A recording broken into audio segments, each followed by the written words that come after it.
हाँ भाई, हम पढ़ रहे थे केमिस्ट्री की 12th क्लास की केमिस्ट्री सब्जेक्ट और चैप्टर नंबर 4 जिसका नाम था रासायनिक बलगतिकी, केमिकल काइनेटिक्स।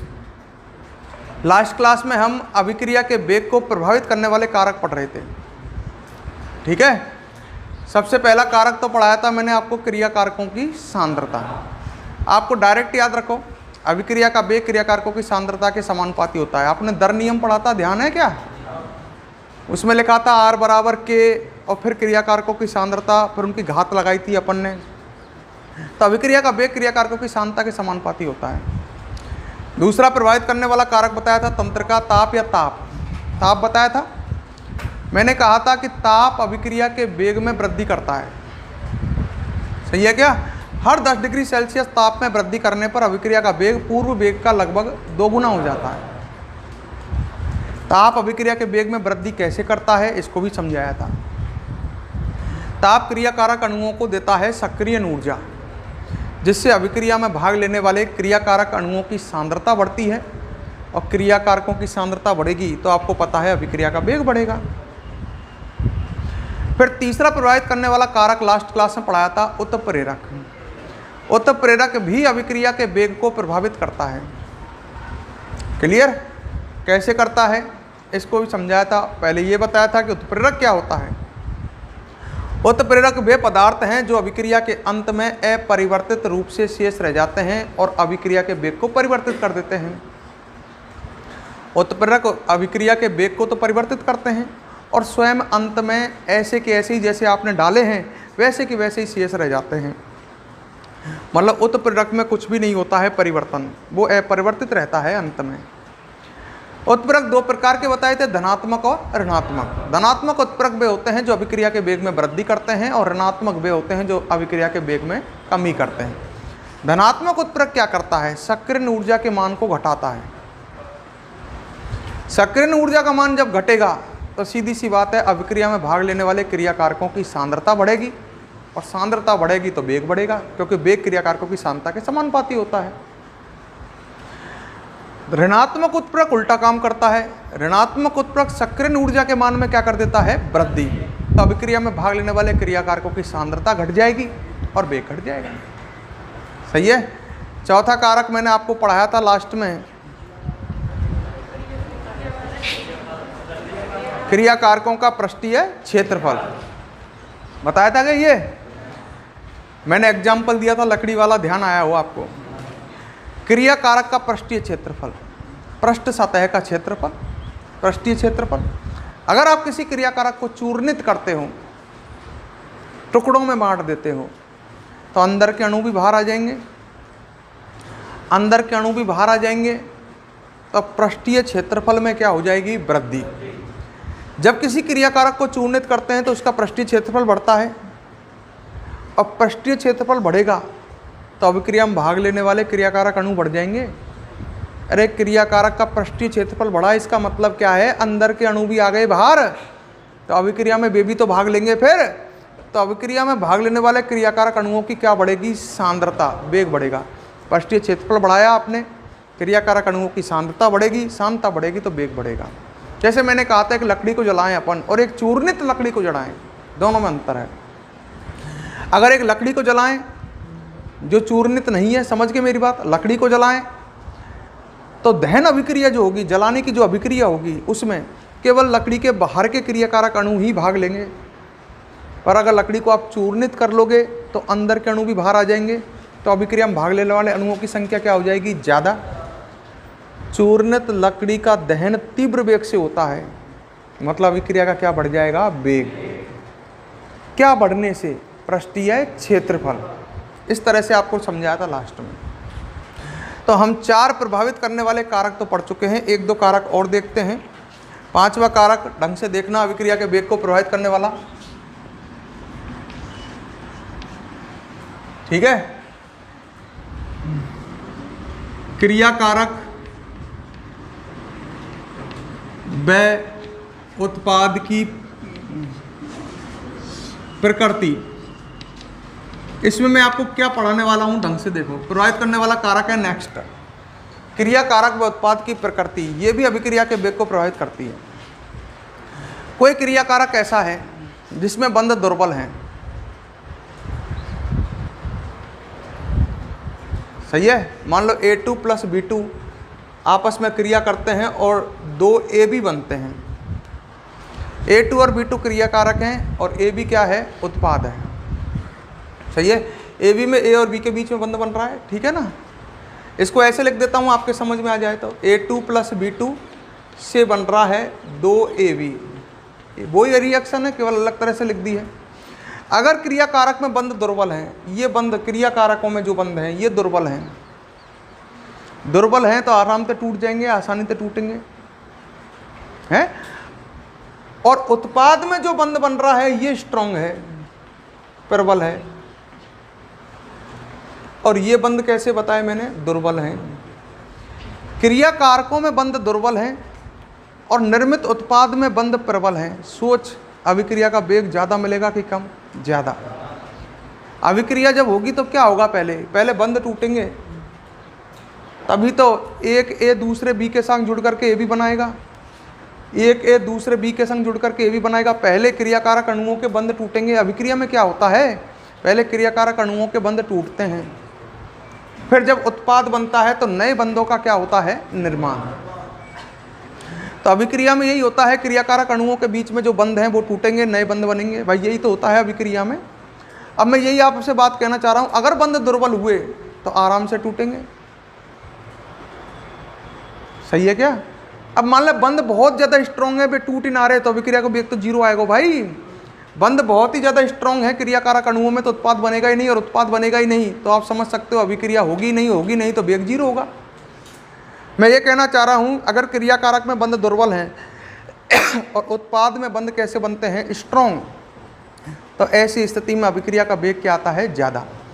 अगर क्रियाकारकों में बंध प्रबल हैं, उल्टा बोल रहा हूँ आपके, और उत्पाद में बंध कैसे हैं, दुर्बल, तो अभिक्रिया का वेग आएगा बहुत कम। तो अभिक्रिया के वेग को क्रियाकारक व उत्पादों की प्रकृति अर्थात उसमें उपस्थित बंध भी प्रभावित करते हैं। क्रियाकारकों में दुर्बल बंध हैं, आराम से टूटेंगे, आराम से क्रियाकारक क्रिया करेगा, और बंध स्ट्रांग हुए तो क्रिया ही नहीं होगी, वेग बहुत कम आएगा। क्रियाकारक में बंध होने चाहिए दुर्बल और उत्पाद में बंध बनने चाहिए प्रबल, तब अभिक्रिया का वेग आएगा अधिक। तो एक तरह से अभिक्रिया के वेग को क्रियाकारक व उत्पाद जो बनता है उसकी प्रकृति भी प्रभावित करती है, सही है क्या। तो आप समझ गए कैसे क्रियाकारक में बंध कैसे होने चाहिए, दुर्बल, और उत्पाद में बंध कैसे बनने चाहिए, प्रबल, तब अभिक्रिया का वेग हमें क्या मिलेगा, अधिक, सही है। छोटे छोटे से टॉपिक है, फटाफट लिखते चलो। नंबर 5 डालो, क्रियाकारक व उत्पाद की प्रकृति। हाँ रामवीर, बैकन मिलेगी, मैं फ़ोन करूँ, और है ना राजेश का, ठीक है मैं फ़ोन करूँ। हाँ भाई, हैंड डाली आपने, क्रियाकारक व उत्पाद की प्रकृति। लिखो, अभिक्रिया के वेग को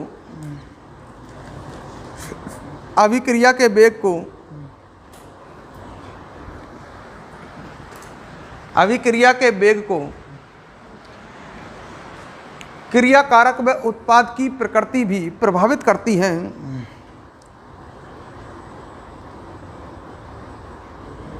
क्रियाकारक व उत्पाद की प्रकृति भी प्रभावित करती है।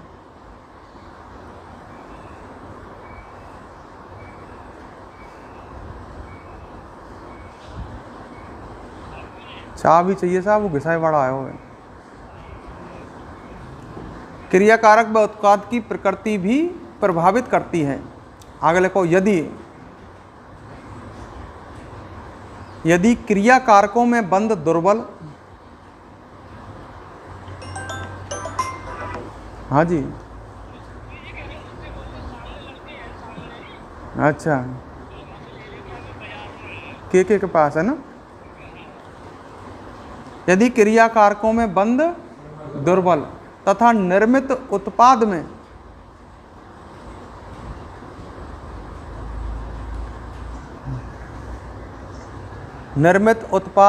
बंध प्रबल हों,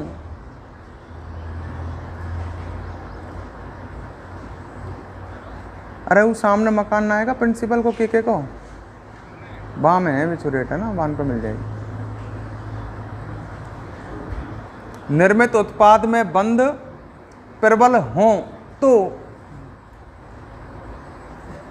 अभिक्रिया का वेग अधिक प्राप्त होता है। अभिक्रिया का वेग अधिक प्राप्त होता है।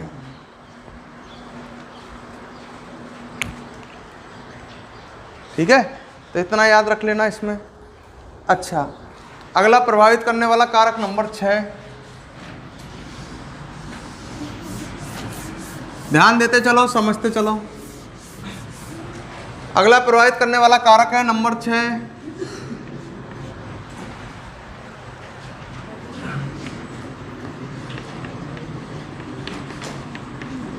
देखो इधर। हाँ भाई, सूर्य का ताप। सूर्य का ताप हालांकि प्रत्येक अभिक्रिया के वेग को प्रभावित नहीं करता है, मैं आपसे पहले ही कह देता हूँ। आप ये सोचें हर अभिक्रिया के वेग को प्रभावित करेगा सूर्य का ताप, नहीं। सूर्य का ताप कुछ अभिक्रियाओं के वेग को क्या करता है, प्रभावित।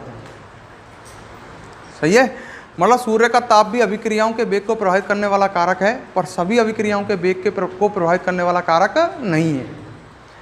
सूर्य का ताप कुछ अभिक्रियाओं के वेग को प्रभावित करता है, ढंग से समझना। सूर्य के ताप में आपको पता ही है विकिरणें होती हैं। अरे सूर्य का ताप कह लूँ, सूर्य का प्रकाश कह लूँ, ज़्यादा बेटर रहेगा। सूर्य का क्या लिखूँ, प्रकाश। आपको पता ही है सूर्य के प्रकाश में विभिन्न प्रकार की क्या होती हैं, विकिरण, विद्युत चुंबकीय विकिरण, भूमिका परावैंगनीकरण, ऐसे पढ़ी होंगी आपने। तो सूर्य के ताप में विभिन्न प्रकार की, सूर्य के प्रकाश में विभिन्न प्रकार की विद्युत चुंबकीय विकिरणें उपस्थित होती हैं। और ये विद्युत चुंबकीय विकिरण क्या करती हैं, कुछ अभिक्रियाओं में क्रियाकारक अणुओं के बंधों को तोड़ देती हैं। जैसे मैं एक अभिक्रिया लिखता हूँ, H2 + Cl2 से बन रहा है 2HCl। सही है, H2 और Cl2 मिलकर के क्या बना रहे हैं, HCl। और ये अभिक्रिया मान लो सूर्य के प्रकाश की उपस्थिति में हो रही है। कहाँ हो रही है, सूर्य के प्रकाश की उपस्थिति में। मतलब हाइड्रोजन गैस और क्लोरीन गैस आपस में क्रिया करके अम्ल HCl, यानी कहूँ हाइड्रोजन क्लोराइड बना रही हैं, HCl बना रही हैं। और ये अभिक्रिया कहाँ हो रही है, सूर्य के प्रकाश की उपस्थिति में। सूर्य के प्रकाश को कभी भी तीर के चिन्ह के ऊपर इस तरह से लिखते हैं Hν, क्योंकि आपने पढ़ा होगा प्लांक का क्वांटम सिद्धांत। नहीं पढ़ा तो सुन लो, आपने एक फॉर्मूला पढ़ा होगा E = Hν, पढ़ा है क्या। तो E = Hν का मतलब समझ जाओ, E है यहाँ पर सूर्य के प्रकाश की ऊर्जा, उसका फॉर्मूला क्या होता है सूर्य के प्रकाश की ऊर्जा का, Hν। तो Hν लिख दूँ, इसका मतलब ये क्या लिखा है, सूर्य का प्रकाश। ऑर्गेनिक में ऐसे लिखते हैं, कहीं भी आपको Hν लिखा हुआ मिल जाए, कहीं ऑर्गेनिक क्या कहीं भी रिएक्शनों में आपको Hν लिखा हुआ मिल जाए, इसका मतलब वो अभिक्रिया किसकी उपस्थिति में हो रही है, सूर्य के प्रकाश की, उजाले में हो रही है, सूर्य के प्रकाश की उपस्थिति में हो रही है। सही है, और यही अभिक्रिया मैं सूर्य के प्रकाश की अनुपस्थिति में कराता हूँ। सूर्य के प्रकाश की अनुपस्थिति में मतलब मैं लिख देता हूँ ये अभिक्रिया अंधेरे में हो रही है।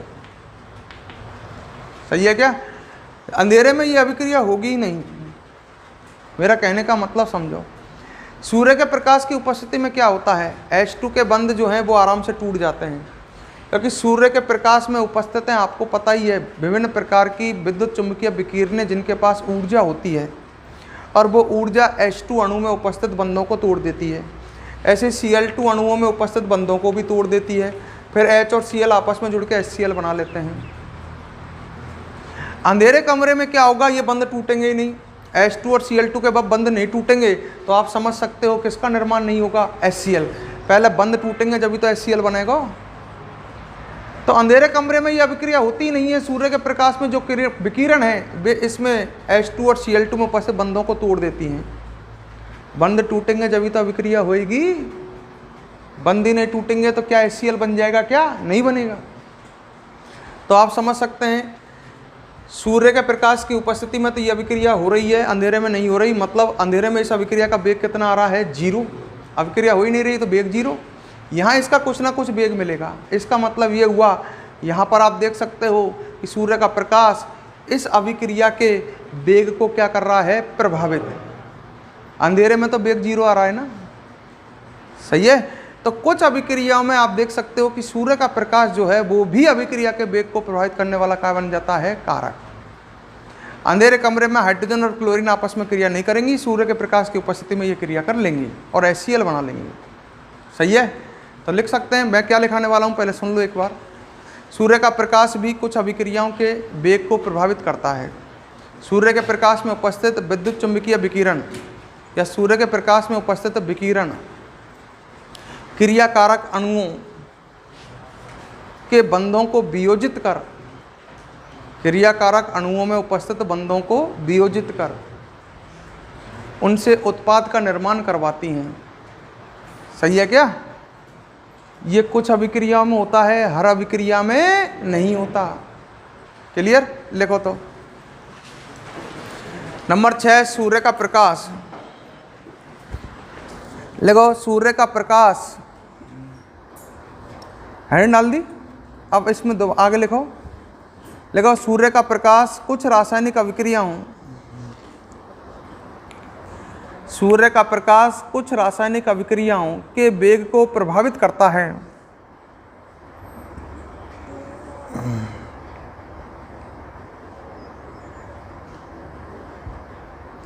सूर्य का प्रकाश कुछ रासायनिक अभिक्रियाओं के वेग को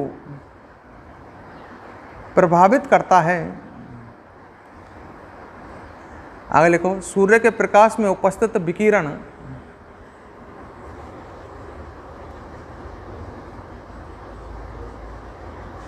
सूर्य के प्रकाश में उपस्थित विकिरण क्रियाकारक अणुओं में उपस्थित बंधों को वियोजित कर, क्रियाकारक अणुओं में उपस्थित बंधों को वियोजित कर, बंधों को वियोजित कर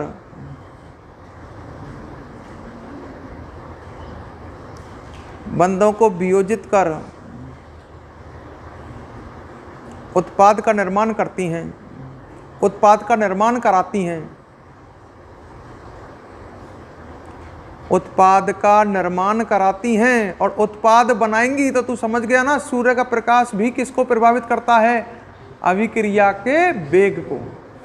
क्लियर। छोटे मोटे एक आध और हैं, किताब में गल्ले लिख दे रखे हैं, ये 6 तो ये हो गए, और एक आध देख ले, सही है। अच्छा, एक और लिखता हूं, चलो देखो रे। नंबर 7, विलायक की प्रकृति। छोटे मोटे से हैं ये ना, पर इनने भी देख ला, का पते कछु आ जाए हमारे में किताब में तो कछु छोड़ ना चाहूं, ठीक है।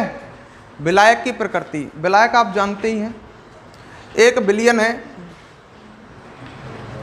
विलयन में जो घटक अधिक मात्रा में होता है वो कौन होता है, विलायक, और जो कम मात्रा में होता है वो विलेय। जो कम मात्रा में होता है वो विलेय और अधिक मात्रा में जो होता है वो विलायक। तो विलयन के 2 घटक होते हैं, विलेय और विलायक। जो कम मात्रा में घटक होता है विलयन में, जो कम मात्रा में होता है वो तो विलेय होता है, और जो ज़्यादा मात्रा में होता है वो कौन होता है, विलायक।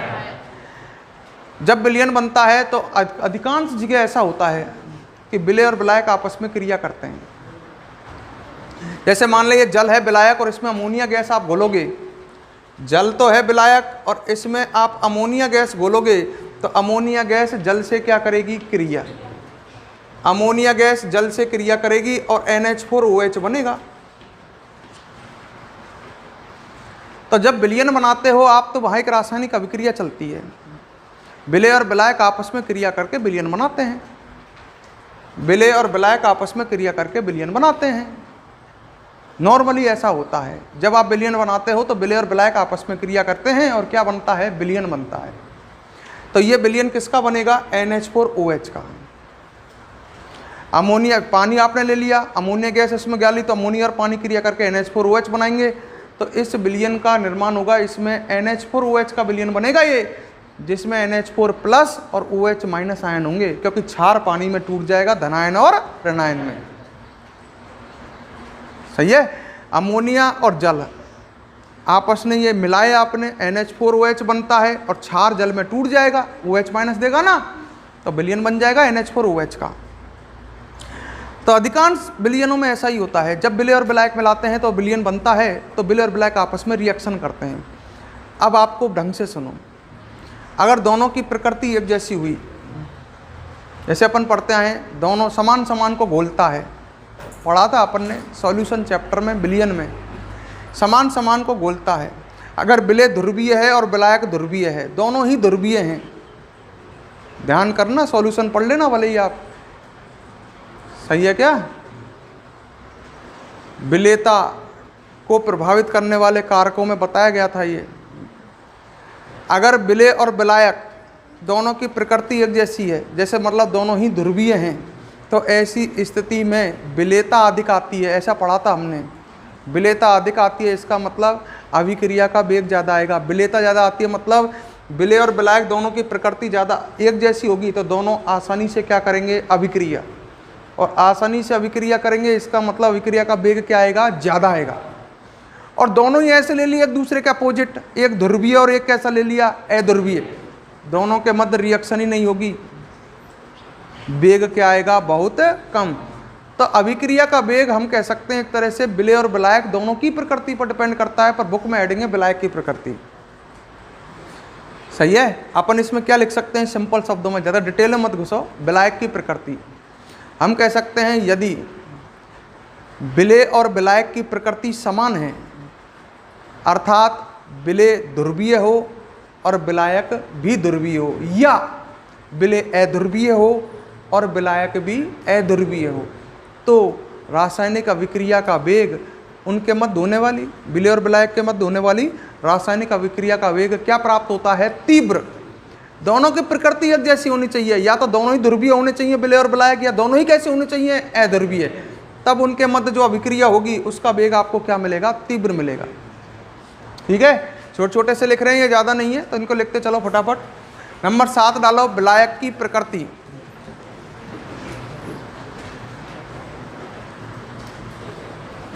विलायक की प्रकृति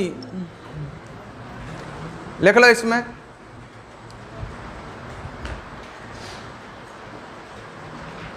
देखो हम जानते हैं समान समान को घोलता है, पहले यही बात लिखे हैं ना, हम जानते हैं समान समान को घोलता है।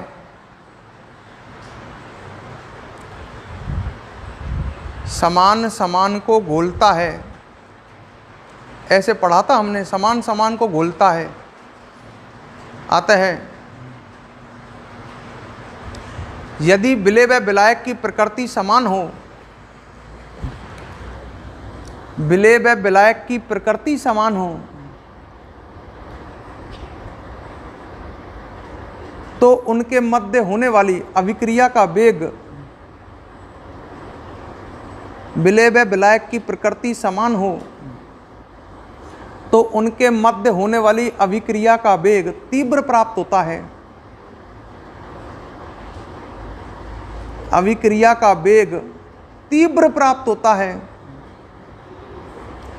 उनके मध्य होने वाली अभिक्रिया का वेग तीव्र प्राप्त होता है। जैसे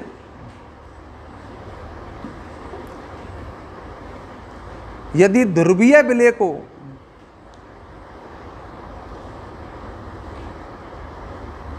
ध्रुवीय विलय को यदि ध्रुवीय विलय को ध्रुवीय विलायक में घोला जाए, यदि ध्रुवीय विलय को ध्रुवीय विलायक में घोला जाए,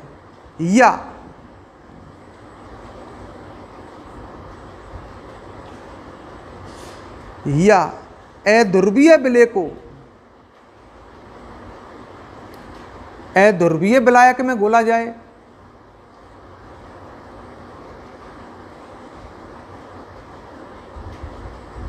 अध्रुवीय विलायक में घोला जाए,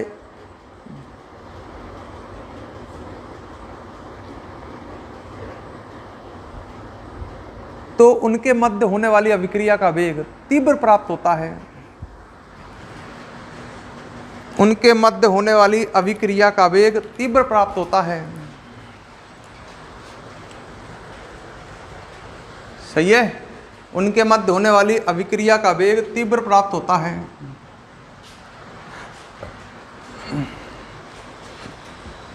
क्लियर। अब आगे बढ़ेंगे अपन, ठीक है। तो ये आप 7 याद रख लेना, क्लियर। अब अपन नेक्स्ट टॉपिक की ओर बढ़ रहे हैं। अब अपन पढ़ेंगे शून्य कोटि की अभिक्रिया। कौन सी अभिक्रिया? शून्य कोटि की। ध्यान इधर देना,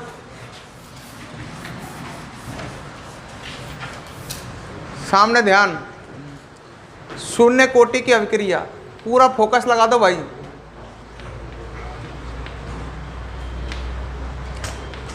अब मैं जो पढ़ाने जा रहा हूं बहुत ढंग से पढ़ लेना भाई, है ना। कौन सी अभिक्रिया पढ़ रहे हैं? शून्य कोटि। समझ गए होंगे, इनकी कोटि शून्य आएगी। कोई अभिक्रिया है, उसका दर नियम मान लो ऐसा मिल रहा है, R बराबर K। मान लो ये अभिक्रिया है, A से बना B, और इसका दर नियम ऐसा मिल रहा है, R बराबर K A की घात 0। तो इसकी कोटि कितनी है? 0। कोटि नहीं होती है दर नियम में क्रिया कारकों की घातों का योग। अब एक ही क्रिया कारक है तो घातों का योग 0 ही तो आएगा। कोटि कितनी है? 0 है।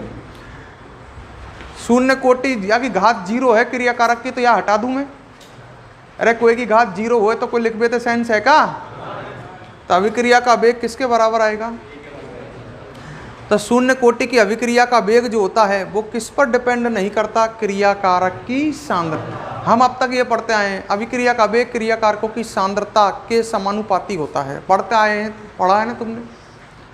अरे क्रिया कारकों अभिक्रिया के वेग को प्रभावित करने वाले कारकों में पहला पढ़ा था, अभिक्रिया का वेग क्रिया कारकों की सांद्रता के समानुपाती होता है। पर ऐसा किस पर लागू नहीं है? शून्य कोटि। शून्य कोटि की अभिक्रिया का वेग क्रिया कारक की सांद्रता पर निर्भर नहीं करता है, वो तो K के बराबर आता है। K के बराबर आता है मतलब नियत होता है। K नियतांकी तो है, समझो हर चीज को। शून्य कोटि की जो अभिक्रिया होगी ना, उसका वेग नियत रहेगा। जब तक वो चालू हुई है और जब तक वो समाप्त होएगी तब तक। जैसे अब चालू हुई और 15 मिनट बाद वो अभिक्रिया कंप्लीट हो रही है, तो 15 मिनट तक उसका लगातार वेग कांस्टेंट रहेगा, नियत रहेगा। चाहे तू क्रिया कारक की सांद्रता ज्यादा ले लेता हो, चाहे तू कम ले लेता हो, कछु फर्क। तुझे पता है शून्य कोटि की अभिक्रिया होगी जब क्या होगा? सूर्य में क्रिया कारक की सांद्रता कैसी होगी? ज्यादा, और धीरे धीरे वो घटेगी, पर वेग नहीं घटेगा उसका। शून्य कोटि की है ना, क्योंकि शून्य कोटि की अभिक्रिया का वेग किस पर डिपेंड कर ही नहीं रहा है? क्रिया कारक की सांद्रता। अभिक्रिया चलेगी, क्रिया कारक की सांद्रता तो घटती जाएगी, पर वेग कैसा बना रहेगा? कांस्टेंट। सही है क्या? मैंने कुछ बढ़िया बात बोली। शून्य कोटि की अभिक्रिया का वेग क्रिया कारक की सांद्रता पर डिपेंड नहीं करता है। शून्य कोटि की अभिक्रिया का वेग दर नियतांक के समान होता है। अतः शून्य कोटि की अभिक्रिया का वेग प्रारंभ से अंत तक नियत बना रहता है। शुरू में भी 2 आ रहा है तो अंत में भी कितना आएगा? 2। जबकि क्रिया कारक क्या होगा? शुरू में होगा ज्यादा और घटता चला जाएगा क्रिया कारक, तो पर अभिक्रिया का वेग इन पर कोई प्रभाव नहीं पड़ेगा। क्रिया कारक घट चाहे बढ़, क्योंकि शून्य कोटि की अभिक्रिया का वेग क्रिया कारकों की सांद्रता पर निर्भर करता ही नहीं। सही है क्या? अरे सही है। नॉर्मल अभिक्रिया में क्या होता है? नॉर्मल अभिक्रिया में अभिक्रिया मतलब शून्य कोटि के अलावा कोई अन्य अभिक्रिया हो तो क्रिया कारक घटता है, अभिक्रिया का वेग घटता है। अभिक्रिया का वेग क्रिया कारकों की सांद्रता के समानुपाती होता है, और अभिक्रियाओं में अभिक्रिया चलती है, क्रिया कारक की सांद्रता घटती है, अभिक्रिया का वेग घटता है। पर यहाँ तो कुछ फर्क नहीं पड़ेगा, क्रिया कारक की सांद्रता घट चाहे कछु ही हो, अभिक्रिया का वेग लास्ट तक कांस्टेंट बना रहेगा। सही है? तो यहाँ तक तो क्लियर है आपके। शून्य कोटि की जो अभिक्रिया होती है उसका वेग क्रिया कारकों की सांद्रता पर निर्भर नहीं करता है। शून्य कोटि की अभिक्रिया का वेग दर नियतांक के समान होता है, अर्थात शून्य कोटि की अभिक्रिया का वेग प्रारंभ से अंत तक नियत बना रहता है। या लाइन से स्टार्ट करें यार, हेड डालो शून्य कोटि की अभिक्रिया। शून्य कोटि की अभिक्रिया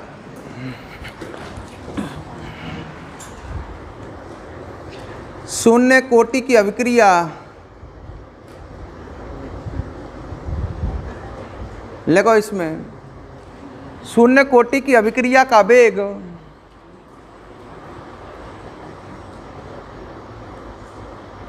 शून्य कोटि की अभिक्रिया का वेग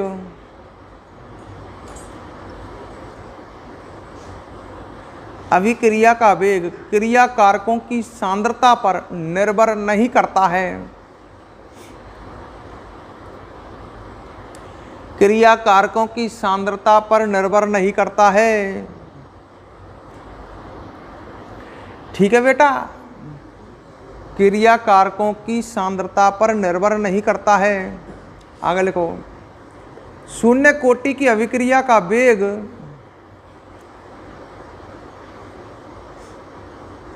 शून्य कोटि की अभिक्रिया का वेग दर नियतांक के समान आता है।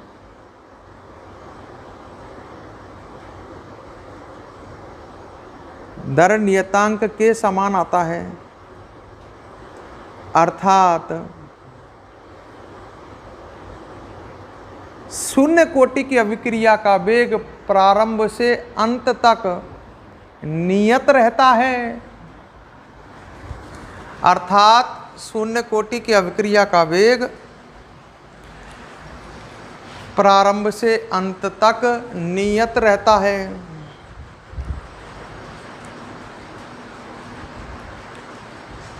हाँ भाई, अब आ जाओ सामने। देखो रे, अब मैं आपको समझाने जा रहा हूं। शून्य कोटि की अभिक्रिया के बारे में पढ़ रहे हैं ना, देख लो इधर।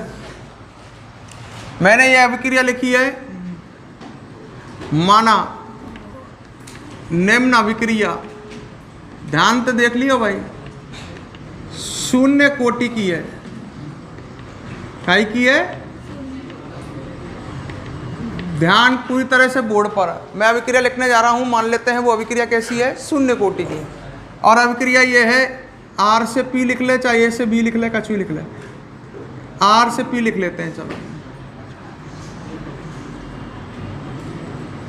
ये कोई अभिक्रिया है, ये कैसी अभिक्रिया है, शून्य कोटि की। सही है। अच्छा, अब मैं जो दे रहा हूं वो ढंग से देखो। t बराबर 0 पर, ठीक है, t बराबर 0 पर, समझ गए क्या? मतलब प्रारंभ में सांद्रता, इस सांद्रता को सिंबल है ना, या कि प्रारंभ में सांद्रता मान लेते हैं कितनी है, a। सही है। t बराबर 0 का मतलब है प्रारंभ में या की सांद्रता अपन ने कितनी ली है, a क्रिया कारक की, और या की सांद्रता प्रारंभ में कितने ली है, 0। क्रिया कारक ही लेते हैं प्रारंभ में, उत्पाद थोड़ी लेते हैं। तो क्रिया कारक की सांद्रता प्रारंभ में अपन ने a ली है और उत्पाद की सांद्रता प्रारंभ में 0 होगी, या में कोई शक ही नहीं। t समय बाद, कितना समय गुजर चुका है, t मतलब जैसे 5 मिनट बाद, समझ गए होंगे, 10 मिनट बाद। तो t समय बाद सांद्रता, सही है। अच्छा, या की सांद्रता मान ले घटेगी कि बढ़ेगी, घटेगी। आपको पता ही है क्रिया कारक की सांद्रता तो घटती है, अभिक्रिया चलेगी तो क्रिया कारक की सांद्रता तो घटेगी। अच्छा, या की सांद्रता a में से घट के कितनी रह गई है अब, a माइनस एक्स। तो इस अभिक्रिया को देख करके आप बता सकते हो ये कितना बनेगा, x। अरे याते यार, या के एक अणु या को एक अणु बनावे, या की सांद्रता x घटी तो ये भी तो x बनेगा। जैसे या के 4 मोल घट गए तो ये 4 मोल ना बन जाएगा का, 4 मोल घटे तो ये 4 मोल ही तो बनेगा। सही है, यहाँ तक क्लियर है। प्रारंभ में सांद्रता क्रिया कारक की कितनी मानी है, a। t समय बाद क्रिया कारक की सांद्रता कितनी रह गई, a माइनस एक्स। t समय बाद उत्पाद की सांद्रता कितनी है, x। हर चीज़ें सिंपल ढंग से क्लियर कर ले, इनने क्लियर कर ले। प्रारंभ में क्रिया कारक की सांद्रता कितनी है, a। प्रारंभ में उत्पाद की सांद्रता कितनी है, 0।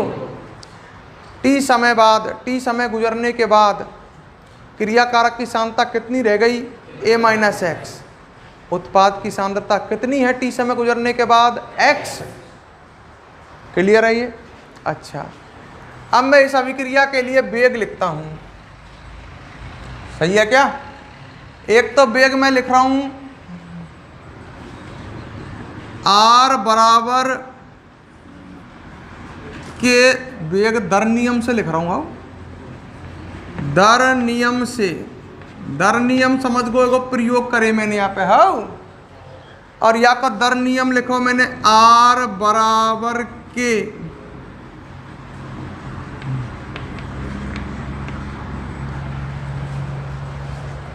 है। अरे यार t समय बाद अभिक्रिया का वेग निकाल रहा हूं मैं, t समय गुजर चुका है और अभिक्रिया का क्या निकाल रहा हूं? वेग। t समय गुजरने के बाद अभिक्रिया का वेग निकाला तो r बराबर के, t समय बाद क्रियाकारक की सांद्रता कितनी है? a minus x. अरे क्रियाकारक की सांद्रता ही तो लिखेगा, ऊपर घात कितनी लगाएगा? 0। भले लिख सकते हैं आप, ये अभिक्रिया का वेग है r, दर नियम से लिखा है। अरे प्रयोग करूँगा तो प्रारंभ में ही करने लग जाऊँगा, वेग कछु समय गुजर जाएगा जब भी तो देखेंगे अपन, 5 मिनट बाद 10 मिनट बाद। अब अभिक्रिया का वेग कितना है? तो उस समय वेग ये आ रहा है, शून्य कोटि की अभिक्रिया है, इस वजह से आपको पता ही है दर नियम कुछ इस तरह का आएगा, ऊपर घात 0 आएगी। लिख दिया ये प्रयोग वियोग से, सही है क्या? अच्छा, एक अभिक्रिया का वेग आप ऐसे, इसको समीकरण 1 मान लेते हैं, बड़े ध्यान से समझना। एक अभिक्रिया का वेग ये भी निकाल लेते हैं dx अपॉन dt, ये भी हो जाएगा है। dx बटे dt नहीं आएगा क्या? उत्पाद की सांतम परिवर्तन x बटे परिवर्तन में लगा समय dt, तात्क्षणिक वेग के रूप में लिखा है मैंने, t समय बाद अभिक्रिया का वेग, सही है। और मैं कौन सा वेग निकाल रहा हूं? तात्क्षणिक वेग। उत्पाद से निकालेगा तो x ही तो आएगा, फाइनल माइनस 0, x माइनस 0 करेगा तो x बचेगा ना, और बटे परिवर्तन में लगा समय कितना आ गया? dt। क्रियाकारक से निकाल ले, जब भी हुई आएगा प्लस में ही आएगा, आगे माइनस को चिन्ह लगाएगा और यहाँ में माइनस x आएगा और माइनस माइनस प्लस हो जाएगा, फाइनल माइनस इनिशियल करेगा तो a माइनस एक्स में तो a घटाएगा तो माइनस के x बचेगा, और आगे माइनस के चिन्ह की वजह से x ही तो आएगा वहाँ में भी, तो dx बटे dt ही आना है, चाहे तू कैसे भी निकाल ले, सही है का? क्रियाकारक तो निकालेगा तो ऐसे निकालो, क्रियाकारक की सांतम परिवर्तन a माइनस एक्स माइनस ए तो ये कट के माइनस एक्स बचेगा, पर क्रियाकारक के लिए जब वेग लिखें तो आगे माइनस को चिन्ह भी तो लगा में, वो एक्स ही तो आ जाएगा, dx अपॉन dt आना है। क्लियर? दो तरह से वेग लिखा, ये तो मैंने पहले अपन ने पढ़ा है उस आधार पर लिखा है शुरू में। अभिक्रिया का वेग क्रियाकारकों की सांद्रता में परिवर्तन बटे परिवर्तन में लगा समय होता है, ऐसे पढ़ा था ना। और एक अभिक्रिया का वेग अपन ने दर नियम से लिख दिया, दोनों को बराबर कर सकता हूं। अबे ना कर सके का है तो वेग ही, तो हम कह सकते हैं समीकरण 1 व 2 से, बेटा आपके पास बताओ क्या आएगा? लड़के ने कहा आएगा dx बटे dt बराबर आ जाएगा a माइनस एक्स की घात 0। अरे ना आएगा का, दोनों भी अगर मैं बराबर ना कर सकूं, है तो दोनों यही अभिक्रिया के वेग, सही है का?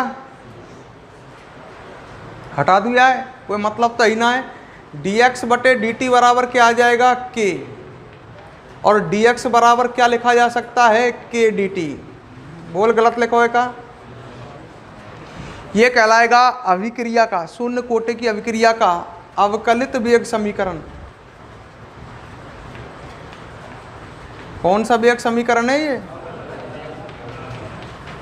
लड़का कहता है हम कोई सी भी अभिक्रिया का ज्ञात कर सकते हैं क्या? हाँ, अगर मान ले ये अभिक्रिया प्रथम कोटि की होती, सुन लेना ढंग से, पेपर में आता है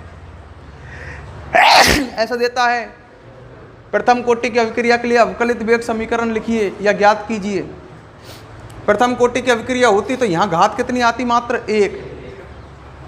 अरे यार प्रथम कोटि की मान तो यहाँ घात 1 ना आती का?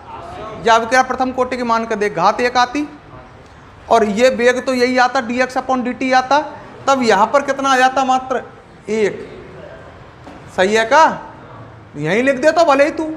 ये कौन सी समीकरण है? अवकलित वेग समीकरण। पर यहाँ घात कितनी आती? 1। द्वितीय कोटि की होती तो कोई सी भी अभिक्रिया के लिए लिख सकते हैं ना अपन, अपने दिमाग से अवकलित वेग समीकरण हम निकाल सकते हैं। अब का निकालनी है तो समाकलित वेग समीकरण। अवकलित अवकलित नहीं, आपको क्या भी निकालनी है, समाकलित। और समाकलित वेग समीकरण के लिए वेट करें नेक्स्ट क्लास का। इसको यहाँ तक नोट करें।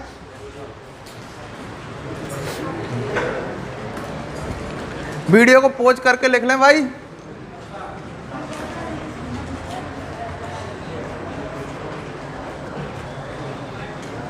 अब एक काम करना, आप सुन ले रे, एक जने काम देकर जाऊं, बंगाड़ देखें नेक्स्ट वीडियो कर देगा। पोज पोज नहीं लिख ले बोर्ड पे थे।